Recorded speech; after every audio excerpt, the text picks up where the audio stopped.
disrespect God's kids.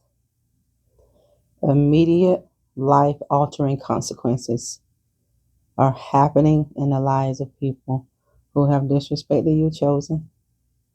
I mean, it's going to be immediate. Right then, it's going to be instantaneous. The moment they mock, the moment that they scoff, the moment that they disrespect, instant judgment. The world says karma. As a believer, we say judgment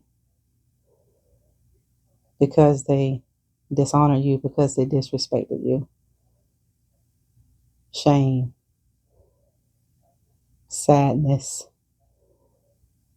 grieved in their spirit, vexed in their spirit, where there's no peace, where there's no rest, because God can't lie. He said, there should not be rest for the wicked. Disrespecting God's kids, it's a cost. And it's a cost that people are now understanding that they cannot buy. Coming against the children of the Lord in a disrespectful way, in a disrespectful manner, not good. So let people learn the hard way. They disrespected God. This is what I want y'all to understand. When people dishonor you, when people disrespect you as a person, they're disrespecting God. They got to get to God before they get to you. People got to go through God before they can get to you. See, people think you fight alone. They think you're alone. They see you physically alone, but you have so many divine forces working for you. You have so many invisible forces that are working on your behalf that people cannot naturally see. So this is what causes people to underestimate you, and this is what causes people to be so free, so liberal with their disrespect. But it's cost them. It's cost them a price that they can't pay for. It's like cashing a check, but you have no money in the bank to withdraw. If you don't make a deposit, you can't withdraw. But they've cashed a check that their money can't pay for, that their mouth can't pay for. Remember Peter when he denied Christ?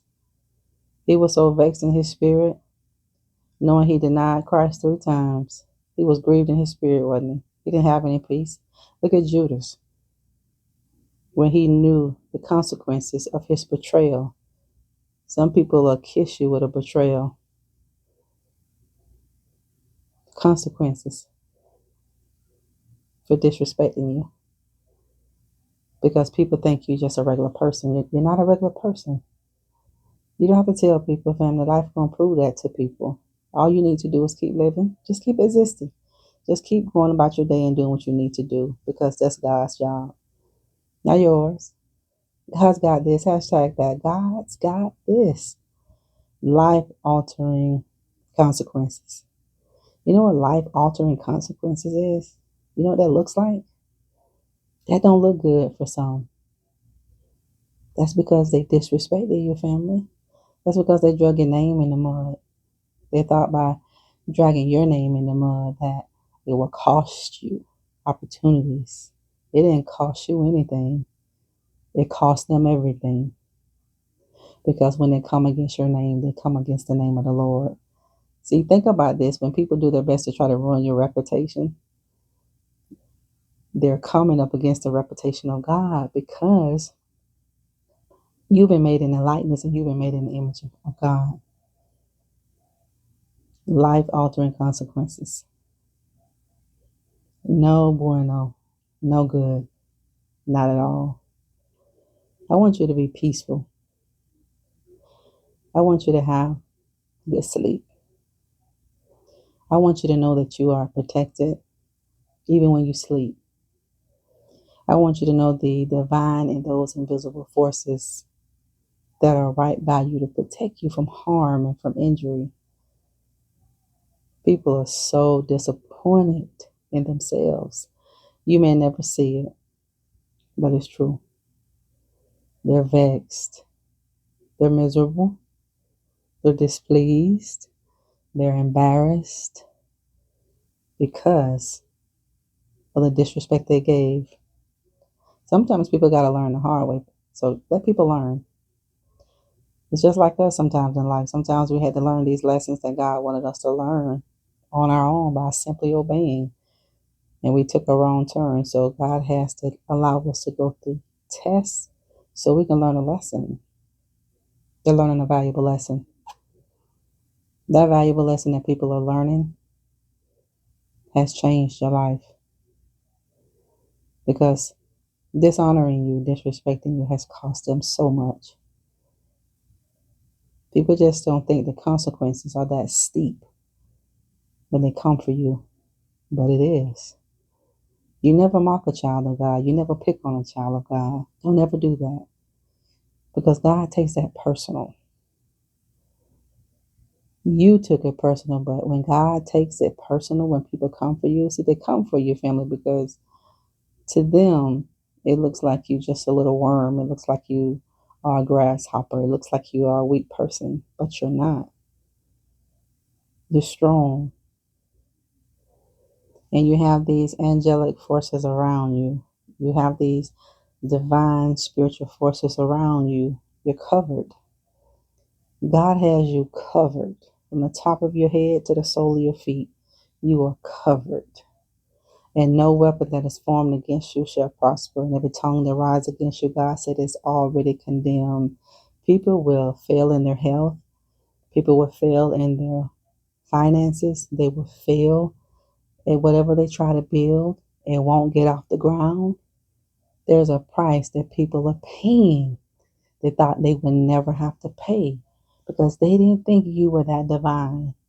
Yes, you are. And God is going to prove it. You don't have to prove it. Just go about your day, family. Go and do your life. Live your life. And let God be God. See, we have to learn and let God be God. He doesn't need us to do his job. All he needs us to do, listen and obey and hold your peace. Hold your peace. When you get ready to fight, God said, be quiet. He said, hold your peace. God said, I got it. You got to clap right there. God said, I got it. He don't need us to intervene because all we're going to do is mess things up because we really don't know how to hit people where it hurt. God does. He created all of us. So he knows the vulnerabilities. He knows the weakness of people. You look weak to people, but you were the strongest in the bunch. You were the strongest. When people come up against you, it's like coming up against a brick wall. It's like the wall of Jericho. They can't penetrate that wall. You have that invisible force around you, just like that, where they can't get through. Where people will experience life-altering consequences for coming for you. They're trying to make your life difficult. Some people came in your life just to make your life a living hell. They did their best to do that. They did their best to finish where the last person started. That's to bring you down to nothing. When God heals, don't go back, because it's going to reopen up that trauma bond. It's going to open up that soul tie. It's going to open that hole in your soul again. And it's going to get deeper. It's going to get deeper and deeper. That's why it's so much harder this time to get out of it, isn't it? Because God tells us not to paticate with the enemy. He said, don't play around with him. Don't give him place, because he's not playing with you. You know, so many people are playing with the enemy, but he's not playing with you. He came to kill you. He came to steal. He came to destroy. Look what he did to Job. God said, you can touch everything Job has, but you can't touch his soul, because the soul belongs to me. This is why God would allow the enemy to touch certain parts of our lives. You know why? Just like Job, God had confidence that Job loved him for him. Satan said, Job is serving you for what you give him. If you take everything Job has, he wouldn't love you. He wouldn't serve you. Do you know God will seek the devil on us sometimes, family? Look at Job. And you may be in that right now, where people are coming up against your character, your name, and everything you stand for. But God knows you down inside. He knows you love him for him. He knows no matter what you go through with, he knows you still are going to serve him. You're going to love him. You're going to praise him. And you're going to worship him. God knows that. But to the people who inflicted that much trauma upon your life, life-altering consequences. They won't make it out. Just like Pharaoh, they will be swallowed up. Don't touch God's people. If you can't be good, keep your mouth closed. If you can't bless, don't curse God. Because that's a form of trying to curse God when you try to bring a curse upon God's people. God can't be cursed. And by his child being his kids, we can't be cursed either.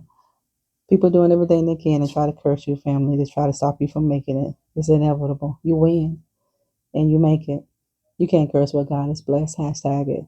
You cannot curse what God has blessed. The disrespect people are paying for. They're paying for it in ways they never imagined. They're paying for that disrespect in ways they never thought was possible. They didn't know it was that much to you, but now they know. Thank y'all so much for joining in our broadcast today of You Are Enough. It's a pleasure to always come into your homes. Don't forget to subscribe to the channel, like and share. Hit the like button for me, family, because it gives me an opportunity to reach more hurted and broken souls for God's kingdom every time you hit that button. Until next time, we'll talk later.